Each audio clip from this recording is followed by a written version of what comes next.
இன்னைக்கு நம்ம specific relief act பத்தி பார்க்க போறோம். உள்ள அந்த ஆக்ட படிக்கிறதுக்கு முன்னாடி அது நம்ம எக்ஸாமினேஷனுக்கு எவ்வளவு முக்கியம் அப்படின்னு சொல்லிட்டு நான் சொல்ல போறேன். சரிங்களா? இப்ப ஸ்பெசிபிக் ரிலீஃப் ஆக்ட் பாத்தீங்கன்னா ஒரு சின்ன ஆக்ட் தான், கம்மியான செக்ஷன்ஸ் தான் இருக்கு. ஏன்னா சிபிசி சிஆர்பிசி எல்லாம் கவர் பண்ணும்போது இது ரொம்ப சின்ன ஆக்ட். ஸோ எம்சிக்யூ இதுல இருந்து எவ்வளவு கேட்பாங்க ப்ரிலிம்ஸ்ல அப்படின்னு பாத்தீங்கன்னா ஒரு 5-6 கொஸ்டின் கேட்பாங்க. அது 5-6 கொஸ்டின் தானே, எதுக்கு அதை படிக்கணும் அப்படின்னு நிறைய பேர் ஸ்கிப் பண்ணிடுவீங்க. ஆனா மெயின்ஸுக்கு இந்த ஸ்பெசிபிக் ரிலீஃப் ஆக்ட் படிக்காம கிளியர் பண்ணவே முடியாது. ஏன்னா suit for specific performance, suit for cancellation, declaration அப்படின்னு நிறைய வகையான சூட்ஸ் வந்து ஸ்பெசிபிக் ரிலீஃப் ஆக்ட்ல தான் இருக்கு. ஸோ நீங்க civil judgment writing paper clear பண்ணணும் அப்படின்னா இந்த ஸ்பெசிபிக் ரிலீஃப் ஆக்ட் தான் பேஸே. இப்போ ஒருத்தவங்க கிட்ட நான் கான்ட்ராக்ட் போடுறேன். எதுக்காக போடுறேன்னா ஒரு லேண்ட வாங்குறதுக்காக கான்ட்ராக்ட் போடுறேன். அந்த கான்ட்ராக்ட் எப்படி இருக்குன்னா 1,00,000 ரூபாய் இப்ப நான் கொடுத்துடுறேன் சார். உங்க லேண்டோட வேல்யூ 10 லட்சம் ரூபாய். அதுல 1,00,000 ரூபாய் நான் இப்ப கொடுத்துடுறேன் சார். மிச்சம் 8 லட்சம் ரூபாய நீங்க ரெஜிஸ்ட்ரேஷன் பண்ணி தருவீங்க பாத்தீங்களா, அப்ப நான் கொடுக்குறேன் அப்படின்னு சொல்லிடுறேன். ஓகேங்களா? 1,00,000 ரூபாயும் கொடுத்துடுறேன். அவரும் ரெடியா இருக்காரு எனக்கு லேண்ட வந்து ரெஜிஸ்ட்ரேஷன் பண்ணி தரதுக்காக. நீங்க வந்து இந்த வாரம் வந்துருங்க அப்படி ரெஜிஸ்ட்ரேஷன் ஆபீஸ்க்கு அப்படின்னு சொல்லி போன் பண்றாரு. நான் போன் அட்டென்ட் பண்ண மாட்டேன், இல்லைன்னா வரலன்னு சொல்லிடுறேன். அதுக்கப்புறம் என்ன பண்றாரு, ஒரு நோட்டீஸ் அனுப்புறாரு. நீங்க இந்த மாதிரி என்கிட்ட அக்ரிமெண்ட் போட்டிருந்தீங்க, இத்தனாம் தேதி வாங்க ரெஜிஸ்ட்ரேஷன் ஆபீஸ்க்கு அப்படின்னு சொல்லி கேக்குறாரு. அப்பையும் நான் வர மாட்டேங்கிறேன். ஓகேங்களா? அந்த மாதிரி நான் பண்ணிட்டே இருக்கும் போது அவருக்கு அந்த செல்லருக்கு என்ன ரிலீஃப் இருக்கு, அவர் என்னென்ன வகையில ரிலீஃப எடுத்துக்கலாம், எந்தெந்த ஆக்ட் கீழே அப்படின்றது கொஸ்டின் கேட்டேன். ஸ்பெசிபிக் ரிலீஃப நீங்க மறந்துடணும். ஸ்பெசிபிக் ரிலீஃப் ஆக்ட மறந்துட்டு நீங்க எனக்கு சொல்லணும். டிபி ஆக்ட் வருமா? இந்த லையபிலிட்டி என்ன இருக்கு? டிபி ஆக்ட்ல அந்த லையபிலிட்டி ஆஃப் செல்லர் பையர் அது அப்ளை பண்ணலாம். டிபி ஆக்ட்ல என்ன இருக்கு? பார்ட் பெர்ஃபார்மன்ஸ் நீங்க எப்ப வாங்கலாம்? பொசஷன் இருந்தா வாங்கலாம். பொசஷன் இல்ல என்கிட்ட, இப்ப என்ன பண்ணலாம்? Breach of contract. Breach of கான்ட்ராக்ட்க்கு நீங்க போவீங்க. எந்த ஒரு கான்ட்ராக்டுமே ஒரு பேரண்ட் ஆக்ட் அப்படின்னு எடுத்துக்கிட்டா இந்தியன் கான்ட்ராக்ட் ஆக்ட் தான். ஆனா அதுல இருக்க ரிலீஃப்னு பாத்தீங்கன்னா ரொம்ப மினிமல் ரிலீஃப் தான் கொடுத்திருக்காங்க. எங்கேயாவது இன்ஜங்ஷனை பத்தி பேசிருக்காங்களா? கான்ட்ராக்ட் ஆக்ட்ல கிடையாது. ஓகேங்களா? ஸ்பெசிபிக் ரிலீஃப் பத்தி பேசிருக்காங்களா? சொல்லுங்க. நோ மேம், கிடையாது. கரெக்ட்டுங்களா? அப்போ கான்ட்ராக்ட் ஆக்ட் பேரண்ட் ஆக்டாவே இருந்தாலும் எப்படி ஒரு கான்ட்ராக்ட் இருக்கணும், எப்படி கம்பிட்டன்சி இருக்கணும், பார்ட்டிஸ் எப்படி இருக்கணும், ஸ்பெசிபிக் டைப் ஆஃப் கான்ட்ராக்ட் கூட அது டீல் பண்ணுது. ஏன் கான்ட்ராக்டே இல்லாதது குவாசி கான்ட்ராக்ட் பத்தி கூட டீல் பண்ணுது. ஆனா ரிலீஃப் நீங்க பாத்தீங்கன்னா உங்களுக்கு வந்து பிரீச் ஆஃப் கான்ட்ராக்ட்க்கு என்ன வாங்கலாம்? காம்பன்சேஷன் டேமேஜஸ் மட்டும் தான் வாங்க முடியும். ஆனா இந்த ரிலீஃப் வச்சுட்டு நம்மளோட சொசைட்டி சர்வைவ் ஆக முடியுமான்னு கேட்டா சர்வைவ் ஆக முடியாது. சோ கான்ட்ராக்ட் ஆக்ட் வந்து ஒரு பாதி சர்க்கிள்னு வச்சுக்கோங்க, ஒரு ஹெமிஸ்பியர்னு வச்சுக்கோங்க. இதை முழுமை அடைய வைக்கிற ஆக்ட் தான் வந்து நமக்கு ஸ்பெசிபிக் ரிலீஃப் ஆக்ட். சோ யாராவது பிராக்டிஸ்க்கு போகணும்னு நினைச்சீங்க, இல்ல இந்த எக்ஸாமினேஷன் கிளியர் பண்ணணும்னு நினைச்சீங்கன்னா ஸ்பெசிபிக் ரிலீஃப் ஆக்ட் ஃபிங்கர் டிப்ஸ்ல இருக்கணும். Very very practically important. இப்போ உங்க காலேஜ்ல எல்லாம், நம்ம காலேஜ்ல எல்லாம், என் காலேஜ்ல உயிரை கொடுத்து எடுத்தது வந்து கான்ஸ்டியூஷன் எடுத்தாங்க, டிபி எடுத்தாங்க, நிறைய எடுத்தாங்க. ஆனா சிபிசி சிஆர்பிசி ஸ்பெசிபிக் ரிலீஃப் இதெல்லாம் கொஞ்சம் தொக்கல்ல எனக்கு போயிடுச்சு நான் படிக்கும் போது. சோ உங்களுக்கு எல்லாம் எப்படி இருந்துச்சு? டச் பண்ணல. இததான் வந்து காலேஜுக்கும் நமக்கும் இங்க இருக்க கேப். அதை நம்ம இப்ப ஃபில் பண்ண போறோம். Okay, so specific relief act எந்த இயர்ல வந்துச்சுன்னு பாத்தீங்கன்னா 1963. இயர் கூட ரொம்ப முக்கியம். ஏன் இயர் முக்கியம்? ஜட்ஜ்மெண்ட் ரைட்டிங்ல இயரை மென்ஷன் பண்ணணும். இயரை மென்ஷன் பண்ணி உங்களுக்கு எம்சிக்யூ வருமான்னு கேட்டா ரொம்ப ரேரு. ஆனா ஜட்ஜ்மெண்ட் ரைட்டிங்ல ஃபுல் ஆக்டிவ் எழுதி இயரை எழுதினாதான் என்ன வரும்? மார்க் வரும். ஓகே, அது ரொம்ப ரொம்ப முக்கியமான விஷயம். சோ இந்த ஆக்ட் எதுக்காக கொண்டு வந்திருக்காங்கன்னா defined and amend law relating to certain kinds of specific relief அப்படின்னு சொல்றாங்க. Certain kind of specific relief define பண்றதுக்கும் எக்ஸ்பிளைன் பண்றதுக்கும் இந்த ஆக்ட் வந்திருக்குன்னு சொல்றாங்க. அப்ப அந்த சர்டன் கைண்ட் ஆஃப் ரிலீஃப் என்னது? நீங்களா கம் அக்ராஸ் பண்ணிருப்பீங்க இல்லையா? என்னென்ன ரிலீஃப் இந்த ஆக்ட் கீழே நம்ம வாங்கலாம்? Injunction, okay. பெர்ஃபார்மன்ஸ்னா கரெக்ட்டா ஸ்பெசிபிக் பெர்ஃபார்மன்ஸ் வாங்கலாம். ஓகே, வேற கேன்சலேஷன், ரெசெஷன். ஸ்பெசிபிக் பெர்ஃபார்மன்ஸோட சேர்த்து அந்த மாதிரி காம்பன்சேஷன். வேற cancellation, rescission. Cancellation, very good. Cancellation, அப்புறம் ரெசெஷன் சொல்லிட்டாங்க. வேற ஏதாவது இருக்குங்களா? Cancellation, declaration.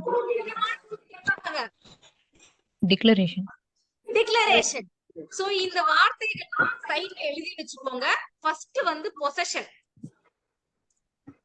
இந்த பொசஷன்ங்கறத ரெண்டு விதமா பேஸ் பண்ணி நம்ம வாங்கலாம். ஒன்னு டைட்டில பேஸ் பண்ணி வாங்கலாம். நான் தான்ப்பா ஓனரு. எல்லாரும் மியூட்ல வச்சிருங்க ப்ளீஸ். எஸ், நான் தான்ப்பா ஓனரு, எனக்கு பொசஷன் கொடு அப்படின்னு சொல்லி கேட்கலாம். இன்னொன்னு, பொசஷன்ல நீங்க இருந்திருப்பீங்க, அத பேஸ் பண்ணி பொசஷனை பேஸ் பண்ணி பொசஷன் வாங்குறது. இது என்னப்பா பொசஷன் தான் உங்ககிட்ட இருக்கே, அதை பேஸ் பண்ணி எப்படி வாங்கலாம்னு சொன்னா section 6 of the specific relief ஆக்ட்ல இருக்கு. ரொம்ப ரொம்ப முக்கியமான செக்ஷன். எம்சிக்யூக்கும் சரி மெயின்ஸ்க்கும் சரி. அது எப்படி பொசஷன்லயே பொசஷன் அப்படின்றத நம்ம அடுத்து பார்க்க போறோம். ஓகேங்களா? பொசஷன் ஏன் ஒரு முக்கியமான விஷயம்? ஏதாவது ஒரு ஐடியா இருக்கா? ஜென்ரலா சொல்ல போனா பொசஷன் எதுக்கு இருக்கணும்? உங்ககிட்ட என்ஜாய் பண்றது ma'am, for the enjoyment of the property பண்றது கரெக்ட். நீ ஓனரா இருந்து கூட பிரயோஜனம் கிடையாது. ஆனா பொசஷன் இருந்தாதான் நீ பிராக்டிகலி அதை என்ஜாய் பண்ண முடியும். ஒரு விஷயம். இன்னும் ஒரு லைன் இருக்கு. Possession is 9 points in 10 of ownership அப்படின்னு சொல்லுவாங்க. இன்னொரு லைன் சொல்லுவாங்க, என்னன்னா பொசஷன் ஃபாலோஸ் ஓனர்ஷிப்னு சொல்லுவாங்க. இந்த கதை பிலாசபி எல்லாம் நான் ஏன் சொல்றேன்னா, டக்குன்னு எம்சிக்யூ எப்படி டைரக்ட் பண்ணிடுறாங்க. நம்ம செக்ஷன் எல்லாம் படிச்சுட்டு போவோம், ஒரு எம்சிக்யூ 2 எம்சிக்யூ பிலாசபில இருந்து கேட்டுருவாங்க. மத்தவங்க ஆன்சர் பண்ணாதப்ப அதை நீங்க ஆன்சர் பண்ணும்போது உங்களுக்கு எக்ஸ்ட்ரா மார்க்ஸ். ஓகேங்களா? இப்ப 9 points of 10 அப்படின்னா பொசஷன் இருந்துச்சு அப்படின்னா 10ல 9 நீ சாட்டிஸ்ஃபை பண்ணிட்டேன்னு அர்த்தம். அவ்வளவு முக்கியமானது பொசஷன். நீ ஓனரா இல்லாம இருக்கலாம், ஆனா உங்ககிட்ட பொசஷன் இருக்குது அப்படின்னா கோர்ட்ல போய் யாரோ கேஸ் போடுறாங்க, உங்ககிட்ட பொசஷன் இருக்கு, இன்னொருத்தர் கிட்ட பொசஷன் இல்ல, ரெண்டு பேர்கிட்டயுமே ஓனர்னு சொல்றதுக்கு போதிய ஆவணங்கள் இல்லை, போதிய டாக்குமெண்ட்ஸ் இல்லை. இப்ப கோர்ட் யாருக்கு ஃபேவரா ரூல் பண்ணும்? பொசிஷன் யார் வச்சிருக்காங்களோ அவங்களுக்கு தான். பொசிஷன் இருக்கோ அவங்களுக்கு ஃபேவரா தான் ரூல் பண்ணும். அதனாலதான் என்ன சொல்றாங்க, ஓனர்ஷிப் ஃபாலோஸ் பொசஷன் அப்படின்ற ஒரு வார்த்தையை சொல்றாங்க. Possession is 9 points out of 10 of the ownership அப்படின்றதையும் சொல்றாங்க. ஏன் நான் இதை சொல்லி கொடுக்குறேன்னா, நம்ம தமிழ்நாடு வந்து ஒரு புக்ல இருந்து எடுப்பாங்கன்னு சொன்னல, அந்த புக்ல இந்த பாயிண்ட்ஸ்ல எம்சிக்யூ கேட்டிருக்காங்க. சோ கேட்கறதுக்கு நிறைய வாய்ப்பு. வாங்க ப்ளீஸ். இப்போ பொசஷனை ரிகவர் பண்றது நம்ம இங்க இருந்து வாங்கிக்கலாம் அப்படின்னு சொல்லியாச்சு. பொசஷனுக்கான செக்ஷன் என்னன்னு பாத்தீங்கன்னா 5, 6, 7 and 8. இது எல்லாம் என்னன்றதை நம்ம பார்ப்போம். ஜஸ்ட் உங்களுக்கு ஒரு இன்ட்ரடக்ஷன், ஒரு ஐடியாக்கு நான் இதெல்லாம் சொல்றேன். அடுத்தது ஸ்பெசிபிக் என்ஃபோர்ஸ்மெண்ட். ஒரு கான்ட்ராக்டோட ஸ்பெசிபிக் என்ஃபோர்ஸ்மெண்ட் நீங்க கேட்கலாம். நான் சொன்னேன் இல்லையா, ரெஜிஸ்ட்ரேஷன் பண்ணி தரும் போது காசை தரேன்னு சொன்னேன். அவரும் ரெஜிஸ்ட்ரேஷன் பண்ண ரெடியா இருக்காரு, ஆனா நான் போக மாட்டேன். என்னோட ஸ்பெசிபிக் பெர்ஃபார்மன்ஸ், தம்பி நீ போய் ரெஜிஸ்டர் பண்ணி கொடு, கண்டிப்பா நீ அன்னைக்கு போகணும் அப்படின்னு சொல்லி எனக்கு கம்பல் பண்ண முடியுமான்னு கேட்டா பண்ண முடியும். அதுதான் வந்து கான்ட்ராக்ட் ஸ்பெசிபிக் என்ஃபோர்ஸ்மெண்ட் அப்படின்னு சொல்லுவாங்க. ஸ்பெசிபிக் பெர்ஃபார்மன்ஸ்னே நீங்க எழுதிக்கலாம். ஓகேங்களா? அதுக்கு அடுத்தது, நம்ம எல்லா கான்ட்ராக்ட்ஸ்லயும் ஒரு இன்ஸ்ட்ருமெண்ட் இருக்கும். எல்லா கான்ட்ராக்டுமே ரெஜிஸ்டர் ஆயிருக்கணுமா? ஓகே, ரெஜிஸ்ட்ரேஷன் ஆஃப் கான்ட்ராக்ட பத்தி கான்ட்ராக்ட் ஆக்ட்ல எங்க இருக்கு? மறந்து போச்சுன்னு சொல்லலாமா? சரி, டிபில எங்க இருக்கு? டிபி நம்ம கவர் பண்ணனால அதை கேக்குறேன். கான்ட்ராக்ட் நம்ம கவர் பண்ண போறோம், அதனால அதை விட்டுடலாம், மன்னிச்சு. டிபில எங்க இருக்கு ரெஜிஸ்ட்ரேஷன் பத்தி? Section 3 oral transfer. செக்ஷன் 9 சொல்றாங்க. Section 3 oral transfer. செக்ஷன் 3 லா சொன்னீங்க, லா வந்து ரிட்டன்ல இருக்குன்னு சொன்னா ரிட்டன்ல இருக்கணும் அந்த ட்ரான்ஸ்ஃபர். அப்படி இல்லாத எல்லாமே ஓரல்ல இருக்கலாம் அப்படின்னு சொல்லியிருக்காங்க. சோ ஒரு இன்ஸ்ட்ருமெண்ட் இருக்கு அப்படின்னும் போது நீங்க ஏதோ தப்பா அதுல என்டர் பண்ணிட்டீங்க, ரெண்டு பேருமே ஏதோ ஒரு தப்பு பண்ணிட்டீங்க, அப்ப அந்த இன்ஸ்ட்ருமெண்ட்டை கேன்சல் பண்ணி வாங்கிக்கலாமா? கேன்சல் பண்ணிக்கலாம். ரெண்டு பேருமே தப்பு பண்ணிட்டீங்க, அந்த இன்ஸ்ட்ருமெண்ட் உங்க ரெண்டு பேருக்குமே வேணாம், ரெண்டு பார்ட்டிக்குமே வேணாம். அப்ப என்ன பண்ணுவீங்க? கேன்சலேஷன், ரெசெஷன் அந்த மாதிரி விஷயம் எல்லாம் பண்ணிக்குவீங்க. கரெக்ட்டுங்களா? அதுக்கான ஸ்பெசிபிக்கான ப்ரொவிஷன்ஸ் வந்து இந்த ஆக்ட்ல தான் இருக்கு. சோ அடுத்த ரிலீஃப் வந்து ரெசெஷன், கேன்சலேஷன், இது ரெண்டுத்தையும் எழுதிக்கோங்க. அதுக்கப்புறம் ரெக்டிஃபிகேஷன். ரெக்டிஃபிகேஷன்னா என்னது? மிஸ்டேக்ஸ் எல்லாம் கிளியர் பண்றது மேம். ஒரு தப்பு பண்ணிட்டீங்க உங்க இன்ஸ்ட்ருமெண்ட்ல, நீங்க சேஞ்ச் பண்ணணும்னா நீங்க ரெண்டு பேரும் சேர்ந்து உட்கார்ந்து சேஞ்ச் பண்ணலாம். சப்போஸ் ஒத்துக்கல அப்படின்னும் போது நீங்க வந்து ரெக்டிஃபிகேஷனும் போட்டு வாங்கிக்கலாம். எப்பயுமே லா படி நீங்க ஒண்ணு பண்ணீங்கன்னா அது ரொம்ப ஸ்ட்ராங்கா இருக்கும். அதுக்காக ரெக்டிஃபிகேஷனும் நீங்க வாங்கிக்கலாம். அடுத்து டிக்ளரேஷன் டிகிரீஸ். டிக்ளரேஷன் டிகிரீஸ்னா, இப்போ நீங்க வந்து ஒரு ப்ராப்பர்ட்டில இருக்கிறீங்க, பொசிஷன் உங்ககிட்ட தான் இருக்கு, உங்க அண்ணனும் தம்பியும் வந்துடுறாரு. இந்த ப்ராப்பர்ட்டி உங்களோட தான், உங்க அப்பா வழியா வந்திருக்குன்னு வச்சுக்கோங்களேன். பில்லு பேஸ்டா வந்திருக்கு, ஏதோ ஒரு பேஸ்டா வந்திருக்கு. உங்க அண்ணனும் தம்பியும் அங்க இருந்து வராது, வந்துட்டு இந்த ப்ராப்பர்ட்டி உனக்கு சொந்தம் கிடையாது, எனக்கு தான் சொந்தம் அப்படின்னு உங்களோட அந்த பொசிஷன் இருக்கு பாத்தீங்களா, அந்த ப்ராப்பர்ட்டில உங்களுக்கு ஒரு பொசிஷன், உங்களுக்கு ஒரு டைட்டில் இருக்கு பாத்தீங்களா, அதை டினை பண்றாரு.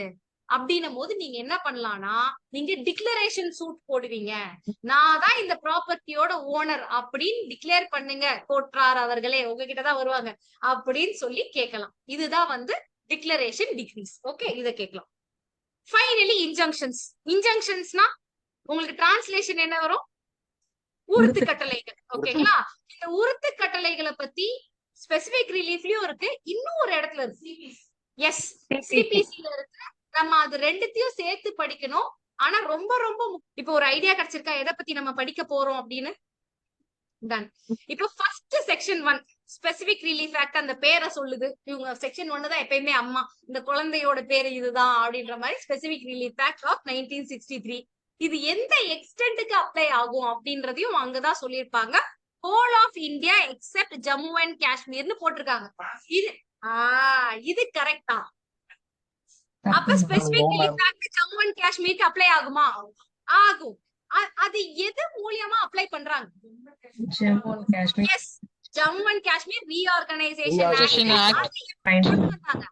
2019 கொண்டு வந்தாங்க. கான்ஸ்டிடியூஷன் ஆர்டிகல் எதிர்பார்க்கறாங்க. Article 370 ma'am. 370 372ட்டாங்க. சோ 370 மூலமா என்ன பண்ணாங்க? இப்ப ஜம்மு அண்ட் காஷ்மீர் எந்த பொசிஷன்ல இருக்கு இந்தியால?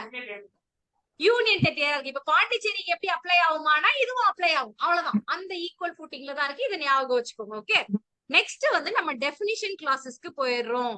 நல்ல வேலை இந்த லாவையும் மாத்தி பேரை மாத்தி செக்ஷன் மாத்தாம விட்டாங்க. அது வரைக்கும் அடுத்த வருஷம் மாத்திடுவாங்களாம். அதனால இந்த வருஷமே கிளியர் பண்ணி ஜட்ஜ் ஆயிடுங்க. போன வருஷமே நிறைய பேர் எழுதிருப்பீங்க. ஆயிரத்தீங்கன்னா இந்த கஷ்டம் கிடையாது. எப்படி இருந்தாலும் ஜுடிஷியல் அகாடமில எடுத்திருப்பாங்கன்னு வச்சுக்கோங்களேன். பாப்போம். சோ டெஃபினிஷன்ஸ்ல பாத்தீங்கன்னா first application 2 clause A. Application definition ரொம்ப ரொம்ப ரொம்ப முக்கியம். ஏன்னா நீங்க இதுக்கு கீழே ஜட்ஜ்மெண்ட் எழுதும் போது ஆப்ளிகேஷன்ற வார்த்தையை இன்கிரீடியன்ஸ்ல சில செக்ஷன்ஸ்ல நம்ம பார்ப்போம். அப்ப ஜட்ஜ்மெண்ட் ரைட்டிங்ல ஆப்ளிகேஷன்னா என்னதுன்னு நீங்க சொல்லி எழுதும் போது மத்தவங்களை விட உங்களோட ஜட்ஜ்மெண்ட் இன்னும் கிளாரிட்டியா இருக்கும். ஓகேங்களா?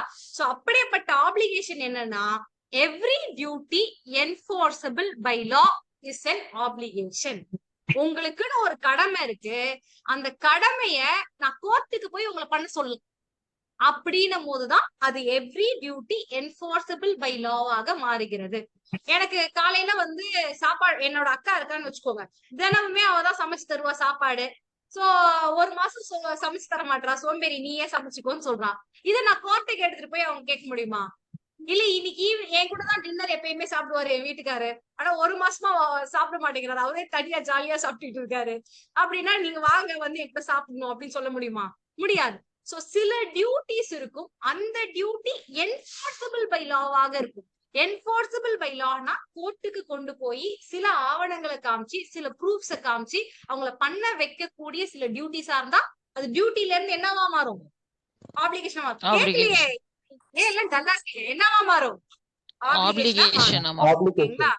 ஆப்ளிகேஷன் எங்க டிஃபைன் ஆயிருக்கு? Section 2 clause A. இன்னும் ஒரு தடவை சொல்லுங்க. 2 செக்ஷன் 2 clause A.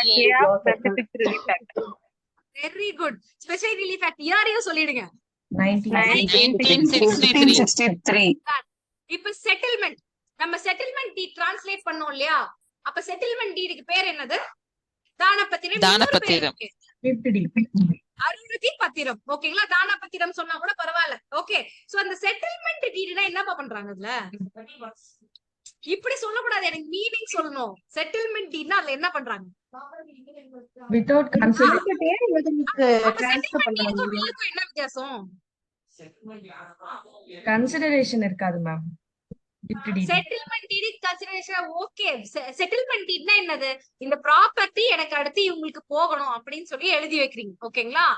என்னோட ப்ராப்பர்ட்டியை நான் இவங்களுக்கு கொடுக்குறேன், என்னோட பசங்களுக்கோ என்னோட லீகல் ஹேருக்கோ நான் செட்டில் பண்ணிட்டு போறதா செட்டில்மெண்ட் டீட். அப்ப செட்டில்மெண்ட் டீடுக்கும் வில்லுக்கும் என்ன வித்தியாசம்?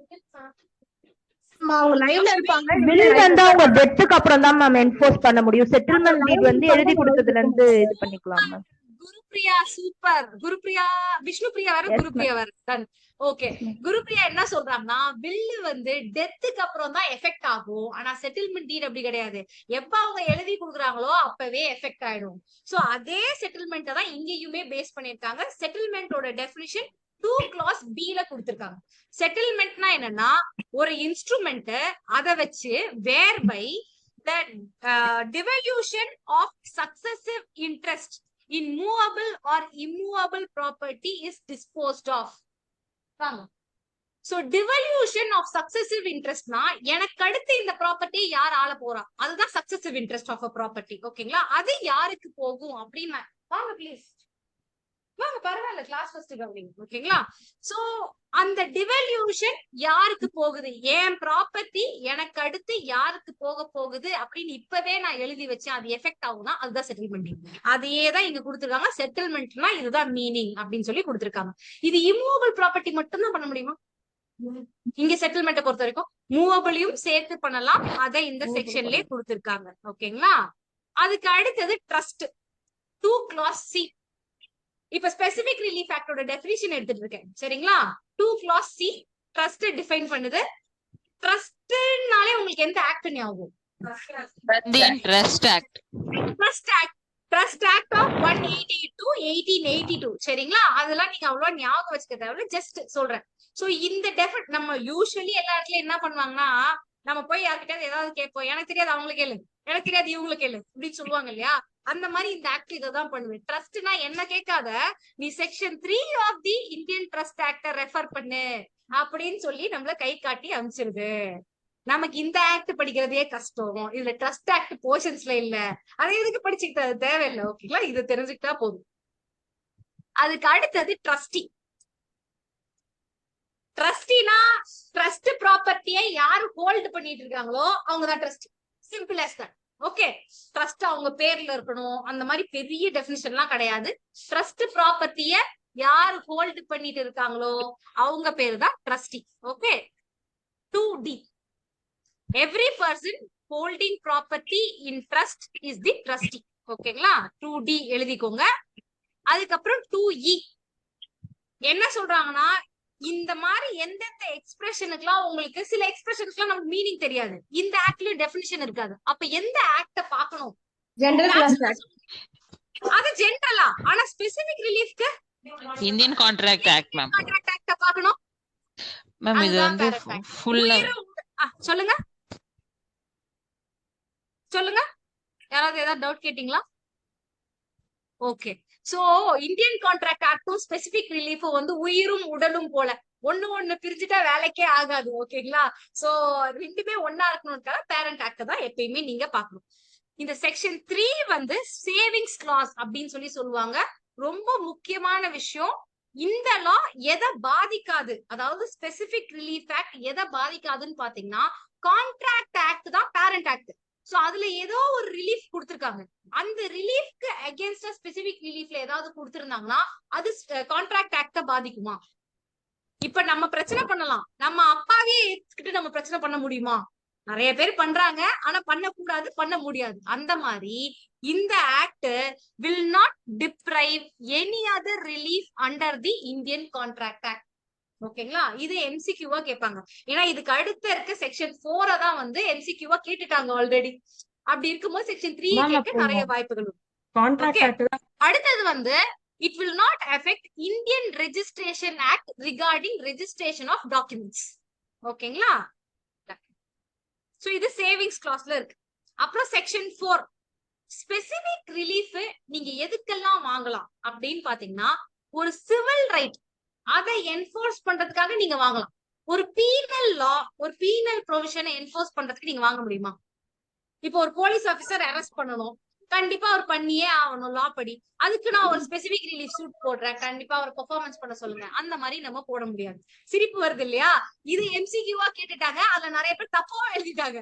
அதனால நம்ம உஷாராக இருக்கணும். எப்படின்னா specific relief can enforce only A civil rights அப்படின்னு கொடுத்துட்டு, B civil rights as well as penal rights.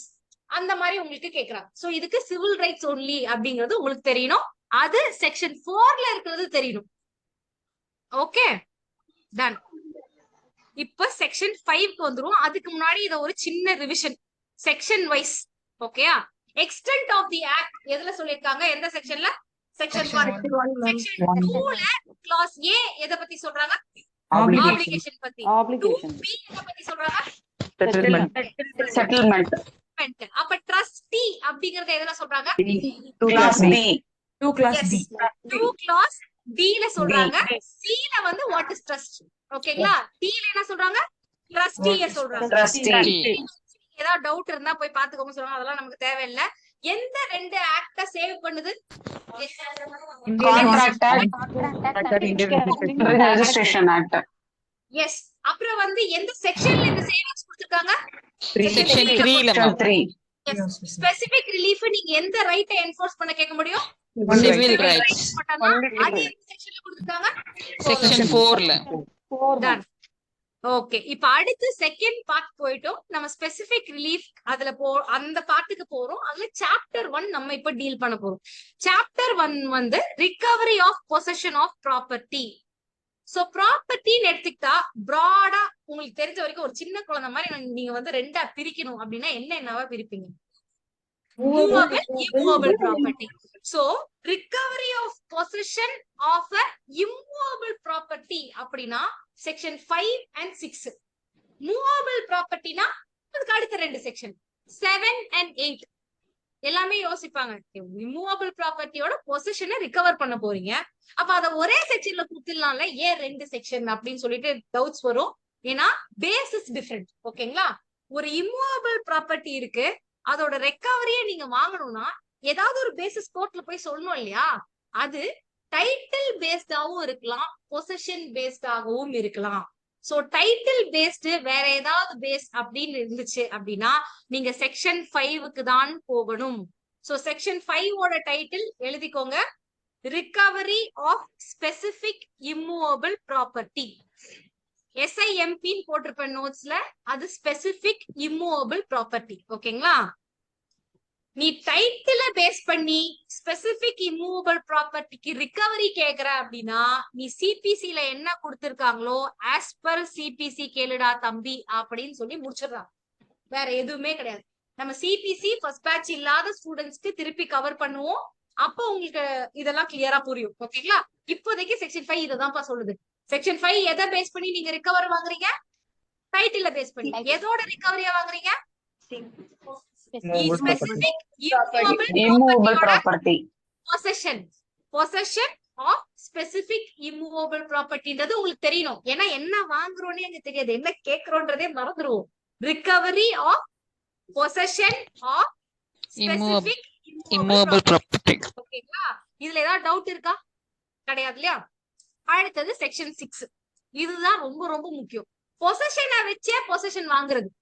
எப்படி ஆல்ரெடி இருக்கிற விஷயத்த எப்படி நம்ம வாங்க முடியும் அப்படின்னு கேட்டீங்கன்னா, பொசிஷன் முன்னாடி இருந்தது இப்ப இல்ல. Say for example Vishnu Priya இருக்காங்க. விஷ்ணு பிரியா ஒரு சூப்பரான வீடு வச்சிருக்காங்க, நல்லா வந்து தோட்டம் எல்லாம் வச்சிருக்காங்க.